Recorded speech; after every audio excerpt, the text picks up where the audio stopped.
Hello. Yeah, I can hear you fine. I just want to check the stream. Switch to Oscar Mike Radio real quick.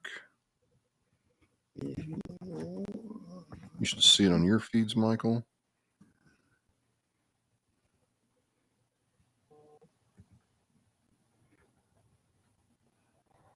It's weird. Yep, I see us going live. I see us. Yep, up and running. Oh, well, it took me a minute. Let me just check the volume. Okay. We'll be. Well, there we go.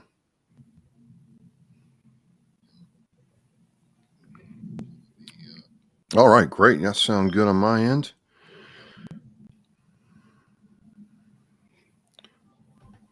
All right. Mine just took a little while longer. I don't know what it is.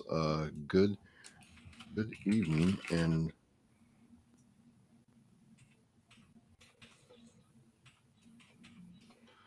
all right.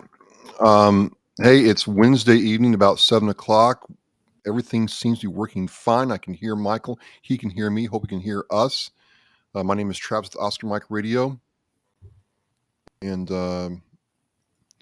we're here right now doing W.A.R. We Are Resilient, and I'm with Army veteran, owner and founder of Hellfish Haven, the veterans nonprofit, gamer extraordinaire, Michael Geary. Welcome. How are you doing? Well, technically not an owner. Technically, the board of directors owns Oh the yeah, organization. okay. I am I just was the founder and manager. I was So trying to chat you up, man. I was trying to chat I you up. know, I know. I just don't want to have people think the wrong thing there. So All right, all right, all right, we all are right. a nonprofit, and so thus we are owned by the people. And we do have a great board of directors. You met one of them last week, Scott Meadows, and Yeah, absolutely. we're going to share some more nonprofits this week with folks. Hopefully, if anybody's on the stream that has a nonprofit that they're, a fan of, that they donate to, that they love, please share with us. And also, if on the chance that you have a nonprofit that, has done you wrong, which hopefully none have, you share those two with us so we can know which ones to avoid as well as which ones to, help out in the future. Yeah, and that's what it's really all about. Is one thing I'm hearing, Michael, from people is they're almost in nonprofit fatigue. There's so many, you know, things to donate to: bicycle runs, jogs, golf tournaments. Um, the Girl Scouts are out right now in full effect. You can't leave your grocery store, CVS, Walgreens, Dunkin' Donuts without getting flagged down for, a $6 box of cookies with 15 cookies in it. People are just, fatigued almost. And so, start thinking about that. We realize that it's also kind of in the veteran space too. You can very easily get connected with a nonprofit, and then before you know it, you're getting asked for other support and other nonprofits. So I kind of and yes, folks, he's not the owner of Hellfish Haven. He is the the founder and executive director with the board of directors. But from your perspective, Michael, what's it take to run a good nonprofit? And I'm very interested to find out, when you look at a nonprofit that you want to support, and he gave me a whole bunch in the Facebook Messenger before the show, ladies and gentlemen. What are you looking for before you decide that you're going to support somebody? The key to nonprofit is the caring of the people that are running it is the investment that they're putting in as much as they're asking others to put in. You want to make sure that it's almost as if you have a piece of it too. Like, as when you donate to a nonprofit, you are in fact helping that nonprofit exist, and you want to be able to see them succeed and see them do well. And so you want to make sure that where your money is going to isn't something that's going to be gone in a year, isn't going to be gone in 6 months, that they're going to be able to continue the mission that they see forward, and that they have a mission that is pinpointed. A lot of these nonprofits that are out there, a lot of them that you see buyer bewares of, are the ones that are generalized, are we're here to help veterans, transition, but it doesn't say how they're helping veterans transition. It doesn't say what they're doing. Like there needs to be like a specific task and purpose of programs that they have and what they're doing. For me, because I see that there are a lot of nonprofits out there. If you look in veteran nonprofits, I want to say there's something like 44,000 of them for veteran nonprofits. So that's a lot of people out there asking for support, but not a lot of them are have exactly what field they want to be pinpointed in. And if somebody collects profit, somebody collects donations from someone, and they don't know what they're doing with it. Now they've collected that donation from someone, and now that person may not want to donate in the future. So you want to make sure that your people that do donate to your cause are understanding where the funds go to and what has been done. You want to keep in contact with people, whether it's sharing information on Facebook or with a newsletter, things like that. You want to see that a past history of, and like things that I've learned from like the nonprofit mentors that I've had in this so far with Specialist Planning Foundation and Hidden Battles. Like as I talk to them, as they've grown, they've been teaching me some lessons learned. And the thing, like what I started too, like really like in tasking, like how operational wise was with our Delta dog. Once I started working with them, when I got my service dog Jose, I saw how Operation Delta Dog was really taking their nonprofit cause and pushing it out and making sure that everything that happened was for their mission statement, and continue to grow that. And I've seen them go from just being able to have veterans have service dogs to now they have veterans and they have a peer mentor program. And now not only when a veteran comes in to get a service dog, they now also have the opportunity to work with a veteran that previously had a service dog. Like I have a gentleman, Brian, that I work with. He came in after me. Me and I actually met in a VA waiting room at urgent care in West Roxbury, or not West Roxbury, in Bedford. When we were waiting there, my wife happened to have one of the pamphlets for Operation Delta Dog, gave it to him. A few months later, they asked me if I wanted to be part of the peer mentor program. And all of a sudden, they sent me the name. I sent my introduction, and he's like, "By the way, Mike, I don't know if you remember, but I'm the one that you met in the waiting room." And it was just really nice to see that he had gone from the waiting room, in Bedford, to being able to get himself a service dog. And he said that his service dog has made such a difference in his life, and like just be able to have that connection to another vet that has a service dog, and to know that some of the things that sometimes when you go home with the dog, that there are troubles that you're not ready for, and it's nice to have somebody that you can lean on and talk to about that. And so seeing this peer mentorship program grow since I've been there has been a really awesome thing. And they also did train us too on QPR, on question and persuade, and recommend when you bring somebody in for suicide prevention, and that they have these classes that are available now. So it's like to watch the nonprofit grow in size and also in mission, where they're staying mission focused as they grow bigger. So those are some of the things that we look for, is that they're staying true to their mission that they have on their sites. So it's more than just having a site and more just having a fundraiser. You want to see whether they're young or like a established nonprofit. I'm doing X for veterans. I have Y program that's going to align to what I'm trying to do. I can show you what I've done, and in 2023 and 24 planning to do this. Does that kind of give you the comfort level that they've thought out what they're going to do and they're trying to do it? It does. It makes you want to know where they've had success. You want to know where they've had failures. You, as like I said, like when you're donating, and I do not donate to the other nonprofits as well. It's my own. Is putting in the money is where it's going to go. And so and especially with now with inflation going up on price on everything, the dollar spreads thinner each day. So we want to make sure that when people donate, that they know that it is going to a good source, and it is going to help the veteran community, and it's going to target X, Y, and Z instead of just a general. We're Wounded Warrior Project. first failed was they were very generalized, and a lot of it went to their overhead. In 2016, the report came out, that it was a lot of money was going into salaries and overhead and marketing instead of to the veterans themselves, and they have done a tremendous amount since then. But it still has that that negative stigma, because up until 2016 they were spending too much on other programs and not on the veterans themselves. But they really have done a lot more since then to bolster their reputation and to bolster their mission statement of helping wounded veterans and making sure that they're actually staying true to that now. They've done a lot more, and the way that they've done a lot more refined since that.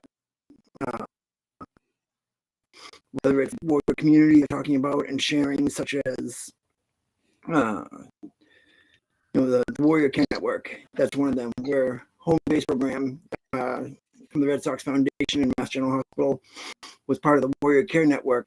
They had them, I believe, Emory College down in Atlanta, and a few more on the West Coast. I just don't know, familiar with all those out there.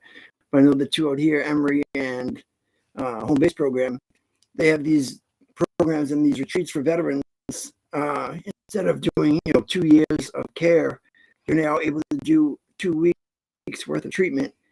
Inpatient. You come into the you come to Boston, you stay at the hotel, and you go over to home base in Charleston every day, and you talk the provider. You have psychologist, psychiatrist, social worker. You have that triad team, and with those three, you're able to get the care that you need. And they also invite your family member to come and join you on part of the excursion of that 2 weeks, so they can also learn about what's going on with you, and they can learn about how to better work with you with your whether it's PTSD, whether it's TBI, whether it's military sexual trauma, whatever you're dealing with, that is there, and you know how to best work with it, whether your family members know or you're able to know. Because the best treatment is having those that you love near you be able to work with you on it. For me personally, that has helped best, is having my wife be able to work with me through my therapy instead of me just doing my therapy on my own. I want to pop a link here in the chat. It's also, I use this a lot.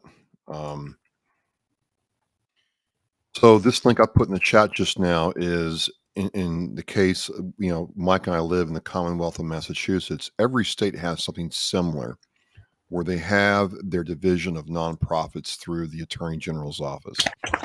And that's what a nonprofit is. It's a, Michael, you've done this. I'm staying up a nonprofit, but it's essentially the Attorney General of your state is giving you, for lack of a better term, a license to conduct, services and not a business, but to provide services and things to who you're serving, in this case, veterans. And what I tell people is, hey, every state has one of these, whether it's, Hawaii or Alaska or Idaho or this state. And you want to look that up and see, if they registered with their respective state for that year. They should have a 501c3 number, or 501c7, depending on what type of nonprofit they are. They can have the C3 or the C7. I believe there's C1 through 8. That for different reasons for nonprofits fit into different categories. With it, if there's a religious exemption, if there's for veterans, if it's for a foundation, or the different things will make it become. And like you're saying, it is important to be able to go on there and to validate that the nonprofit is actually a nonprofit.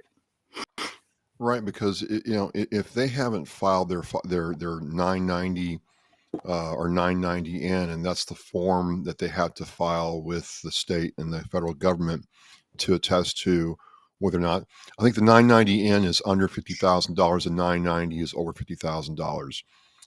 If you as a nonprofit have raised over $50,000 in the prior year, you've got to file the 990 long form and really, be able to explain where your money went and how it was spent.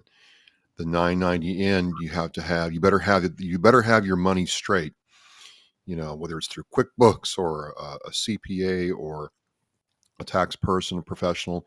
You better be able to tell where that money went to, because if the Attorney General asks you in the form of an audit, where your money went, you better be able to tell them.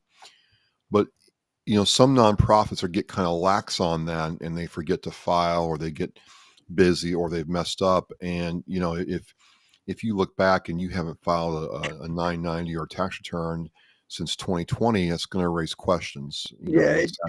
After 3 years, if you haven't filed for 3 years, that will be a reason to have your nonprofit revoked. Or in some cases, some attorney generals are getting kind of fed up with this, and they're just saying, you know what, we're going to drag you into court or do an audit on you, and if you're deficient, we're going to enact punitive measures on you. So there's a sense of responsibility here, and this website is similar to any other website in any other state. It's just a little something extra that we kind of want you to do to understand who you're supporting, and why you're supporting them. And that's the other thing I kind of want to talk about. I don't know about you, but it's kind of hard for me to connect with the golf tournament. I get that the golf tournament is to raise money for the org. I get that. But I think sometimes it's about the golf tournament and not actually about who the golf tournament benefits, if that makes any sense. Mm-hmm. And it's really tough when you're doing fundraisers to make sure that, that it stays on focus for, the organization. And that you are, the people that are coming there aren't just there to golf. And it's good to have, golfers there. But the key purpose of the day is to raise money for the organization, and that organization should be the key of it, not the tournament itself. And that's what's tough with a lot of the 5Ks or the motorcycle runs. A lot of them don't have the dedication and the remembrance that a lot of things have. Like I go to say like Special Foundation has their motorcycle run in Taunton. They start and end at the 772 Military Police Company, where Specialist Matthew Pellini was a soldier at, and they're making sure that they honor and remember Matt's thing, and they also remember other Massachusetts veterans that have passed, and they do make sure yearly the people that before they do the run and after the run, that they're out there explaining what's going on, what programs are available, where the money is going to, and Jose sees me getting excited about talking, so that's why you see him chiming in every now and again. He's making sure that I'm okay. Well, speaking of an org that really does it right, I can't. I'd be remiss, Michael, if we didn't talk about. This is one of the links that Michael sent me. Project New Hope, out of Worcester, Massachusetts. Bill has just done an amazing job over the years with this organization, and I really don't think he gets enough credit for what he's built out there. Do you have any experience with this organization, Michael? I have a little bit. Reach out with them with a few emails. They've been talking about they've got 2 different programs that I know that are available, as well as a Project New Hope retreat that they have. They've got a food, basically a service where they can come in, and veterans, military members that are food insecure can come in and be able to go. They have like almost a little mini store where you can go in and you can get products that you need to help make sure that your family isn't going hungry. It started during the pandemic and then has continued on throughout, and making sure that those that are food insecure are able to go into their pantry and see that not only do they have a food pantry, but also they have a baby pantry. Oh, wow. You reach out to their staff, shoot them an email, let them know the size of your child and things like that, and they're able to put you in touch with whether it's formula, whether it's diapers, wipes, whatever you're in need of that you're struggling with. You can let the folks at Project New Hope know, and they do have it's either monthly or bi-weekly. I'm not 100% on that one of when they offer the pantry. But if you write to them and you can go in on a Saturday over to Worcester and write into their facility, and they'll have it all ready for you if you give them the sizes and things like that you need help with. And their staff will go out and a lot over there. The staff is definitely out there, out and about, making sure that they're sharing their message, and that's definitely a great one to show an example of. I just want to get them in the tag in the Facebook feed. Project New Hope. Here we go. Does great work. We're multitasking right now. Great work. Awesome. Like I said, too, Yeah, I had. And just click their links. Like everything is very out in the open and very self-explanatory. With if there's food pantries where you need assistance, if the baby pantries where you need assistance, it gives you a specific email to send to. And I want to say they reached back within 3 or 4 days to us, because we always want to make sure before we put a website on Hellfish Haven for resources that we've talked with them and we know what they're offering and what they have available before we send her in that way. And that Project New Hope is definitely one of those that we have there. Just checking in on Facebook. Project Die Hard, Brian Gibson, out in Illinois, Kentucky area, is doing some good work. Brian, if you want to join, just let us know, and we'll get you the link, and you can come in and tell us about what you do. So I met Bill Moore, Michael, through Oscar Mike Radio. Bill had him on my show, and I was just amazed when I went out there. It's just what you said, ladies and gentlemen. He has an entire infrastructure set up to where if you need a car seat, if you're need a tie for a job interview or some resume stuff, the program's set up for you to come there and get the help that you need, or he will connect you with somebody that he is. He worked in the Air Force. He was an Air Force veteran, right? And been doing this for a while and has built this organization up. And like I said, I just don't think he gets enough credit sometimes for all the hard work he puts out there. It's really amazing. So we might have Brian Gibson from Project Die Hard come in. And I know we got some other people coming in here in a couple minutes, right, Michael? Yep, Scott Hyder from Hidden Battles. So he will be available when he gets to the studio. They have a radio show that they do weekly on 980 AM radio that they do from 8 to 9 o'clock. So he's probably getting to be able to come chat with us on Facebook. Awesome. Brian, just click, if you're still with us, just click that link that says Studio Restream, and it should try to bring you into the chat, and we'll see what's going on here. So again, I'm joined with, there he is right there. I'm going to bring him in. Power of technology. Mr. Gibson, how are you doing? I can't hear you. Oh, he knows. All right. Just, yep. He's gonna fix no it. problem. Right back. He's gonna fix it and come right back. So we'll get him when he comes back, but he is here. So again, I'm joined by Army veteran Michael Geary, founder and CEO. That's in my head. That's in my head. That's in my head, Michael. Trying to be funny, and now it's in my head. Founder and executive director of the nonprofit Hellfish Haven out of Brighton, Massachusetts. Love what you're doing up there, and we get together and play Mario Kart sometime. I mean, I think that'd be really cool to do that live one night. We'll figure that out. Absolutely.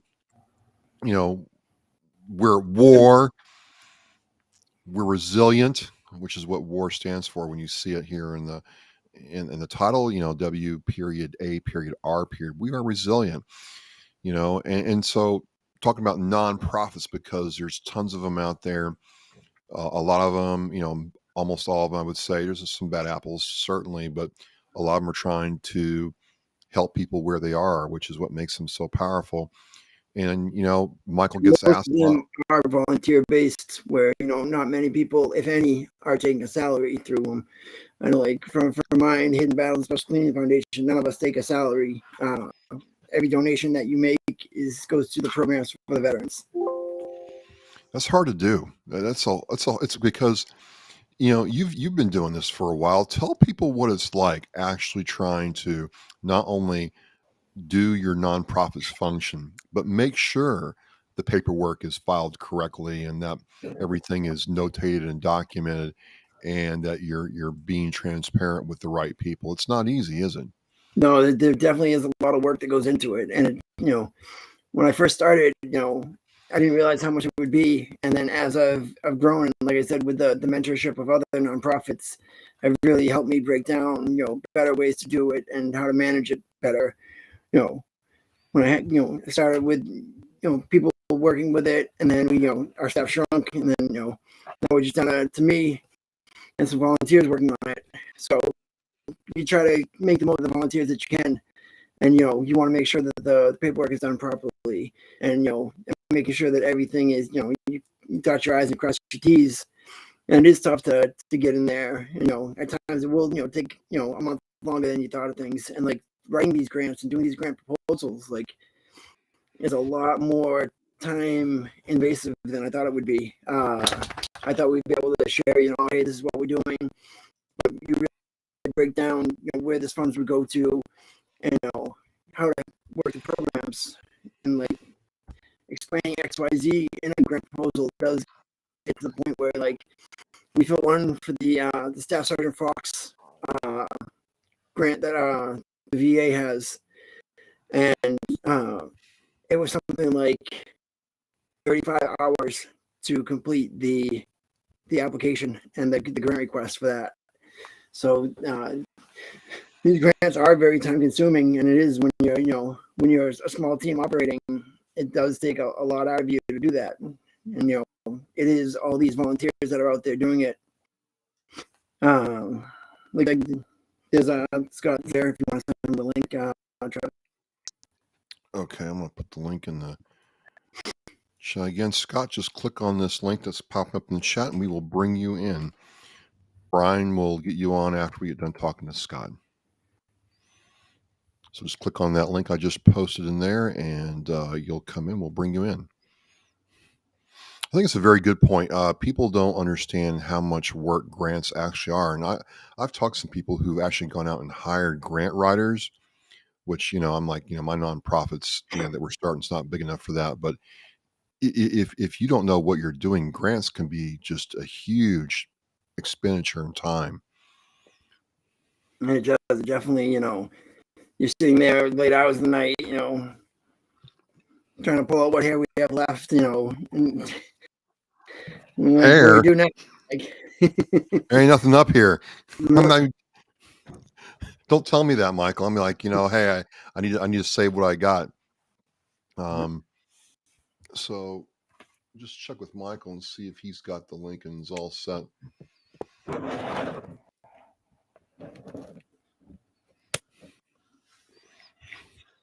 Yeah.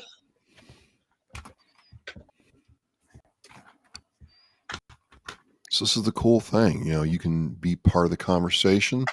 You can, add in. We wanted that to be part of this as we created it. Travis was talking, to me one night. We were discussing how we wanted to format this, and we really want, the people that are viewing, the people that are hearing us, to be able to come on and be part of the conversation each and every Wednesday. Sometimes a Thursday here and there if we have to. Semper Gumby.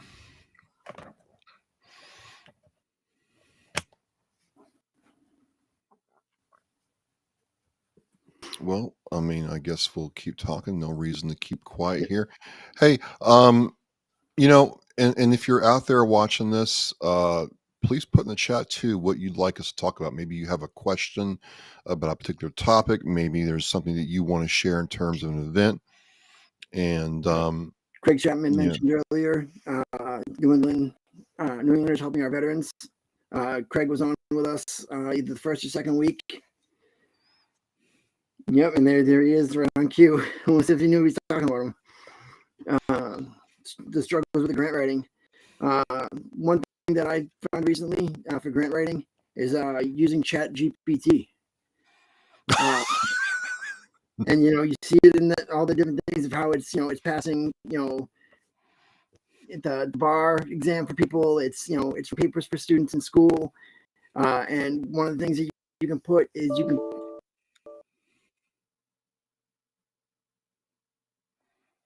Well, we just lost Michael. Hang on one second. Hey, Scott, hold on one second. I see you in there. I'm going to get Michael back in. 1 second.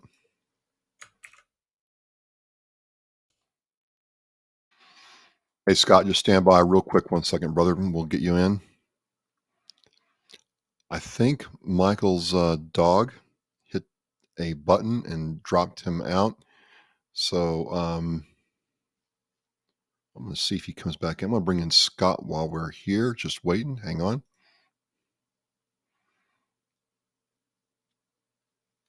Scott, hello? I can't hear you.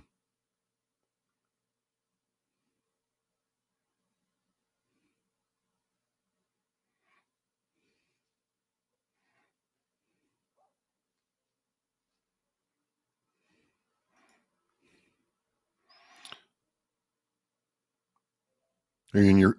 all right. All right. Hold on, Mike. I'm just going to take you out, but then I'm going to chat with you privately, okay, while Michael's comes on. Hang on 1 second. Okay. Am I here? Yeah, we just... you're coming in.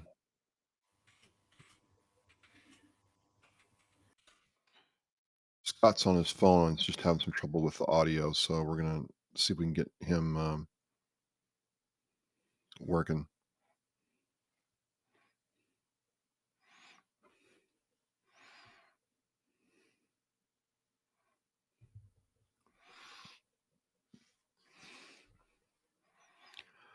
All right. Well, it's yours truly solo here for a couple minutes. No problem. Got a couple things going on. I'm going to try Scott again real quick. Sounds like they're still muted. Yeah, you're still muted.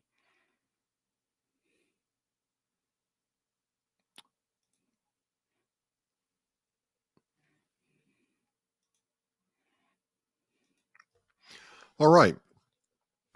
Well, hey, sometimes the guest thing works perfectly, and sometimes it doesn't, and sometimes you get help from your pets, and so no problem, Scott. No problem. Just we'll work on it and get this right next time. The thing is we're not going anywhere, so um, I'm flying solo right now, but no problem, no problem.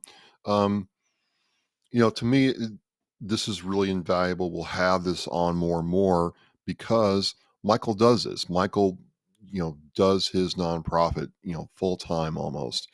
And, when I first met him, we were collaborating on a project and he'd have to stop and take a phone call, send an email, send a file from his OneDrive to somebody. Um, a nonprofit is not like a normal 9 to 5 job. It's not. You have different things going on that you must do, and you get to remember who you're serving. In some cases, that's a veteran in our case, or it could be a donor who's looking for information, or somebody from local politics, a mayor, a selectman, a council person, anybody like that who might be able to help you. And yeah, Scott's saying that, he lives and breathes veterans' mental and physical health. He's a superhero. Absolutely, Scott, and he really has motivated me and inspired me with, what I'm doing. We'll announce that here when the state gets done with their paperwork, and it's all good. It's all good. So, wanted to have this conversation because, again, there's so many nonprofits out there. I mean, a lot of them, and I've tried pulling some messages before from the state about how many veterans nonprofits there are. Um, I don't know if I could do it now. No, I'm not going to do it now. But the last time I did it, there were like 400 or 500 in the state of Massachusetts. Most of them in the South Shore. A couple, a little contingent in the North Shore. Some in the Worcester area, like Project New Hope, and then it kind of petered out the further west you got, which makes sense because the entire state changes by the time you get to Amherst off the Mass Pike. It's like a totally different state.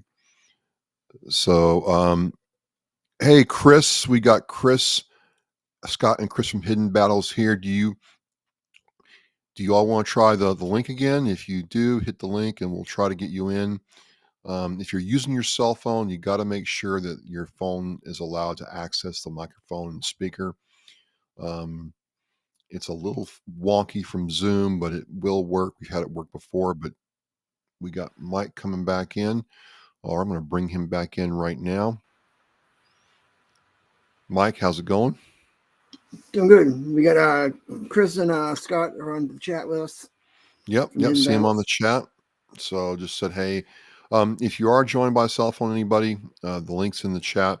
Just make sure your cell phone can, access the microphone or the Restream app. This is what I use. I use Restream for a lot of stuff. So just make sure the Restream app can connect with your cell phone. If you're using your cell phone, you'll be all set.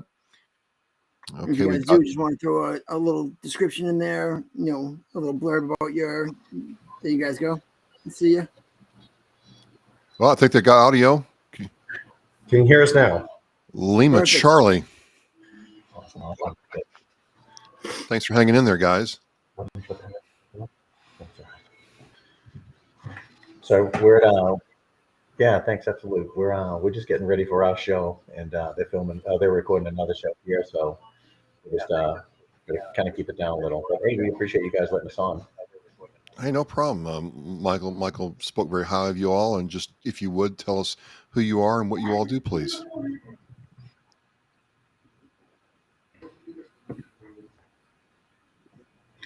So I'm Scott, the founder of Hidden Battles. This is Chris. Hi, guys. Chris is our marketing genius.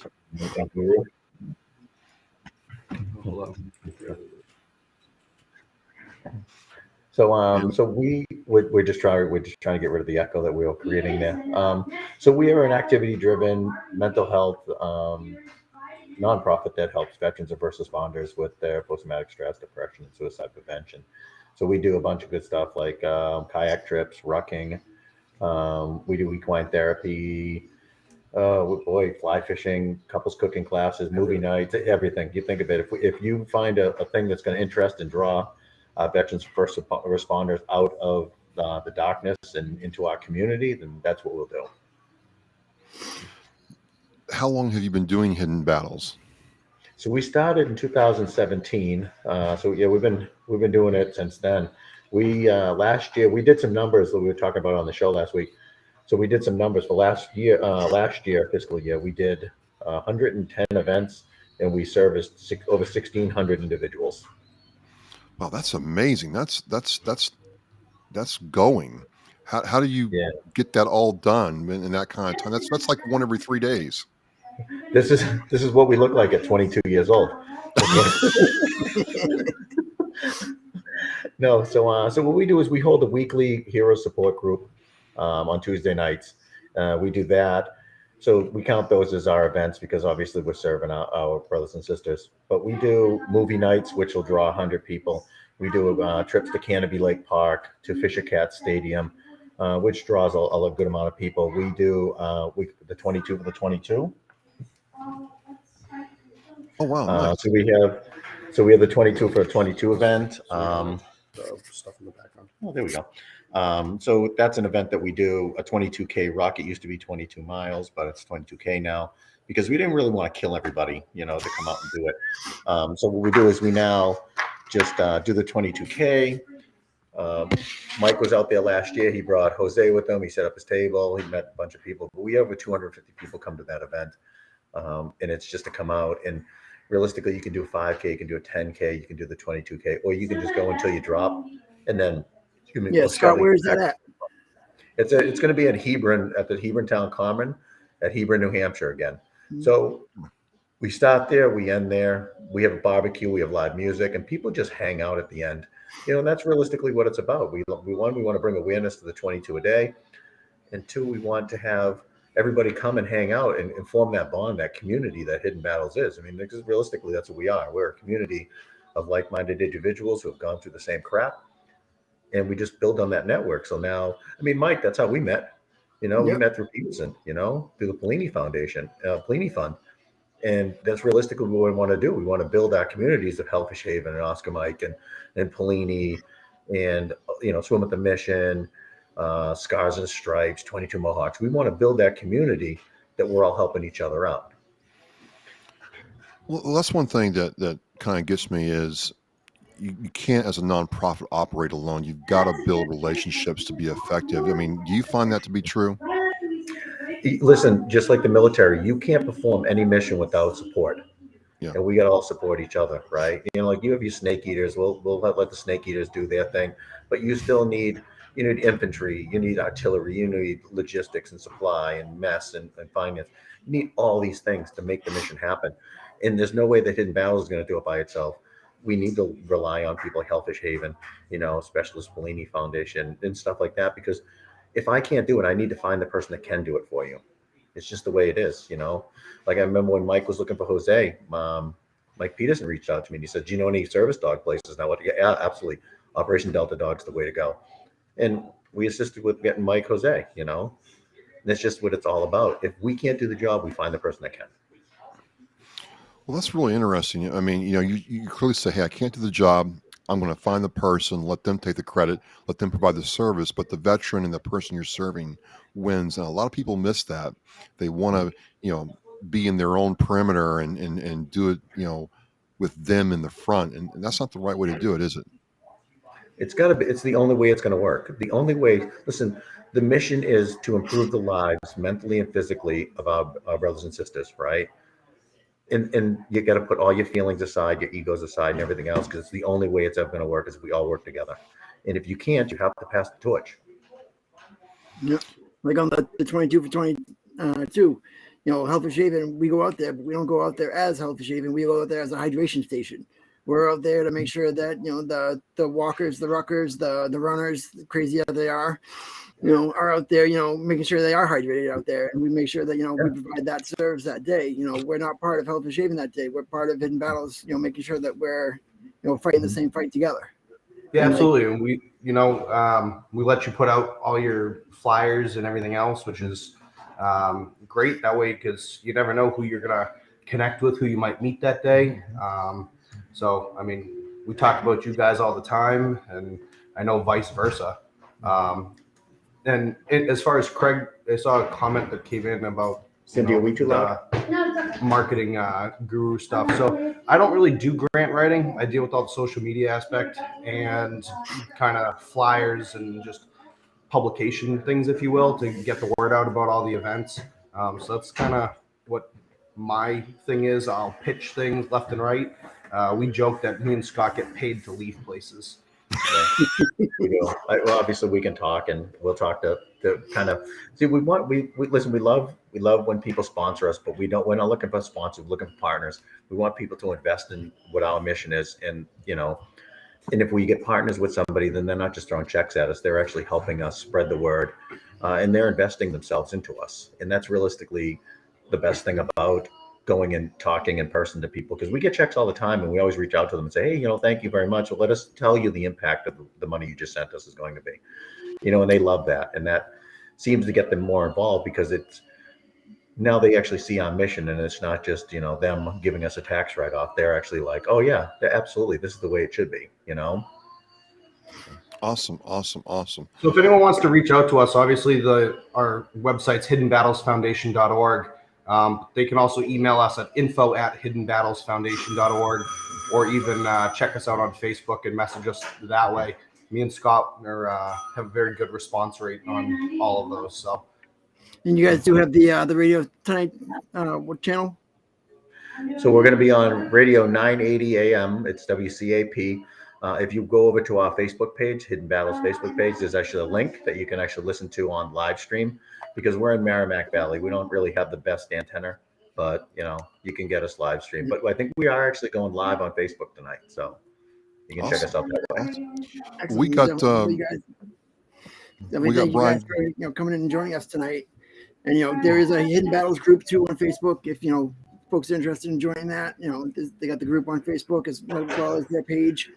A lot of messages. Yeah, the group's really for everybody. Yes, that's why I made the group, is so tons of different organizations and like-minded people and people who support our missions can all kind of come together. So that's what that's for. It's for everybody to use. Yeah, it's your bulletin board. Let's spread the message. Let's offer some information and some programs to veterans, and let's get them all healthy. Keep them engaged. I want to thank you guys for coming in. Got Brian Gibson up next, and just looking forward to learning more about what you all do. Thanks a lot. I Awesome. appreciate Thanks, it. guys. Appreciate it. Have a good one, guys. All right. Stay safe. Talk to you guys soon. Hey, guys. Hey, that was Hidden Battles. What a great org. I'm going to bring in Brian Gibson now from the Kentucky, Illinois area. Michael, I've known him and had him on my show. Hang on one second. Mr. Gibson. Hey, brother. How you doing? Doing all right, Brian. I want to introduce you to fellow Army veteran Michael Geary, founder and executive director of Hellfish Haven. This is Brian Gibson, founder and director of Project Die Hard. So welcome, Brian. Oh, thank you, brother. Thank you. It's been a while since I've been on your show, man, but we've been rolling and rolling. I got a big praise report I got to put out. All right. You got like 10 minutes. We're going to give you the time, but knock it out. 2 weeks ago, right? You know me, I will never use the suffering of my brothers and sisters to raise funds, right? Yep. But a veteran we've had in our program for the past 18 months, everything came together, and he now has a contractor van to start his next phase. He's clean, he's sober, he got his driver's license back. That's our mission. The one-on-one, the hand-holding, the nudge to get him going. So tell Michael what Project Die Hard is and about. It's his first time hearing it. Okay, Michael. Well, I was an Army medic, and you know we lose too many of our brothers and sisters, right? Well, I lost more than multiple tours to that demon suicide. So in 2018, I started Project Die Hard with the mission to build a 100-acre facility. Well, we just got our feet under the ground in 19, and then good old 2020 hit. So during 2020, the VFW did a story on me under the Still Serving campaign, which led to WSIL TV doing a story, local news station, that led to 20 acres and a 10,000 square foot building being donated. Outstanding. This is Forward Operating Base Rush, named after Sergeant Courtney Rush of the United States Air Force, who lost her fight to the demons January 3rd, 2012. This is our first facility, and when completed, will house 12 single veterans and 2 veterans with their families for up to a year. Now, is there any criteria for them to come into the program? They have to want the help. And, every case will be on a case-to-case basis. Okay, and people call me heartless, but I'm not. But every veteran that comes into our program every 30 days goes through a review. And if they're not putting in the work to get better, I got to go, sorry, brother, sorry, sister. We got limited resources. I can't waste it on you're just here to get a free cookie. Dude, it is tough because it is hard to see because there are a lot of veterans out there that are just happy with their status quo. And you do want to save the space and save the work for those veterans that are willing to help themselves along as well. Yes. Now, we actually are getting ready to hop on a Zoom meeting with a politician tomorrow, but we just brought back our fellowship breakfast. This is one way we give back while we're working on our facility. This is the first Wednesday of every month here locally at our IHOP. We invite the community to come. Veterans eat for free. We cover that cost. Okay, everybody goes, how do you do that? Well, we put a big donation bucket there. Yeah. Do you get a lot of support from the local community there? We're we're gaining on it. Mm-hmm. Is it one of those? Because this is a big like goal asked. Like this is like a Mount Everest to 20 acres and all this space. But is it like a locomotive? Once it gets going, you're starting to get some momentum now. We're starting to get some momentum. Okay, we just brought on off the leash canine services. They're bringing their programs to our facilities. Again, if you have a nonprofit, right, that has a program that wants to use our facilities, contact me. Okay, teamwork makes the dream work. It really does. Everyone's going to accomplish more. Our piece of the pie are these facilities. If you have a nonprofit, you have a program, you want to do a retreat, reach out. If we got the space, come on. That's very interesting because a lot of times, organizations want to do stuff, and the first thing that comes up is, oh, I don't have an event space, or I want to do a retreat, but oh yeah, I've got to pay this huge fee to this resort to have the thing there, and the resort makes money, and I can't serve the veterans the way I want because that's the way it's done. So that's really interesting.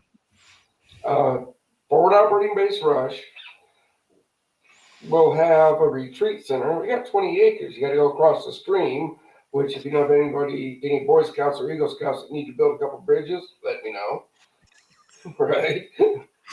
But you go across the stream, and on the back 7 acres, we're going to have a retreat center that will house 24 people for a weekend. My only request is anybody that brings a retreat, right? And I got it. Some people will charge money for people to attend retreats. Our residents in our programs get to attend any function being held on our property at no cost. Because if we're not charging them anything, you're not going to either. I think that's fair. I mean, to be able to use the space and be able to execute your mission the way you need to and want to, I think that's totally fair. It's a value add for the veterans you're serving. And how do we get in contact with you guys? ProjectDieHard.org is our website. Excuse that. We're reworking a couple things on it right now. Contact@ProjectDieHard.org is our email. That's the main email to get into Die Hard system. I got a great team. Yeah. My brother here, he knows how to hit me directly. He's got my number, so he can give it to you. That's the email because I'm getting swamped now, brother. It's like,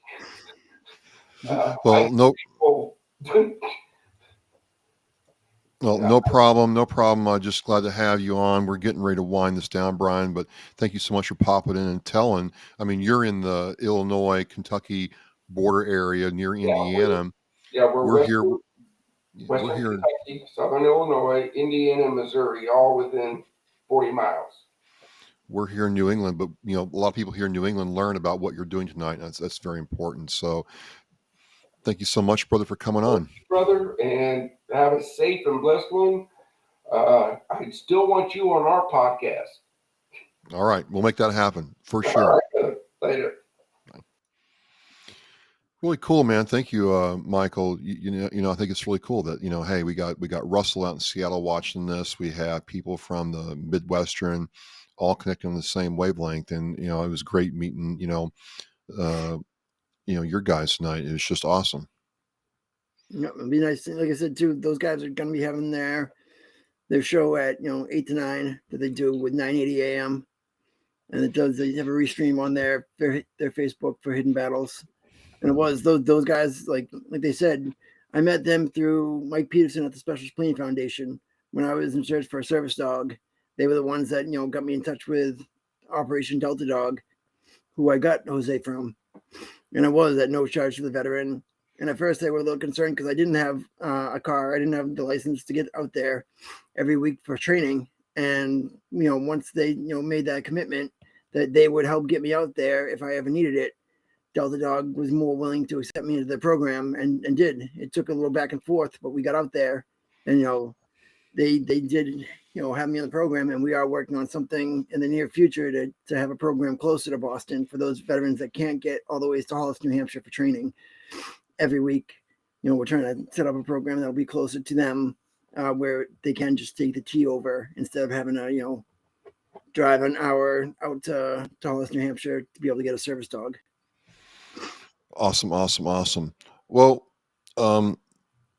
I got a hard stop in like 2 minutes, but I just want to say thank you all for coming on, watching this tonight, checking out what we're trying to do, and you got to meet, two other nonprofits, Hidden Battles Foundation and Project Die Hard, and Craig for from New England helping our veterans, checking in. Thank you very much. He wanted to, Michael, collaborate with some other people and get some help with marketing and grant writing. And maybe this is what this is all about tonight. It's just connecting these three people together. And I learned something, and I hope you learned something from Brian Gibson and Project Die Hard. Definitely, I look forward to sharing their mission as as they go on and they build their forward operating base, in honor of their fallen comrade Rush. And definitely be awesome to see how it grows. And thank everybody for joining us tonight. It's always a pleasure to have you guys on. Always a pleasure to chat with everybody out in the stream. And we can't always get everybody on, but we are glad to always have you guys viewing. Absolutely, and we are resilient. And Michael, it'll be next week before we know it. It's March 1st next week, I think, right? It is. It is. So, I mean, this year's flying by, and we're glad you're here. And thanks again. All right, guys, thanks again for joining us tonight. And we'll see you next week. We're going to try to talk about nonprofits again next week. So anybody between now and then, if you want to send us the good, the bad, and the ugly of nonprofits. Awesome. Well, thanks again, and we will talk to you soon. And what's going on with my computer?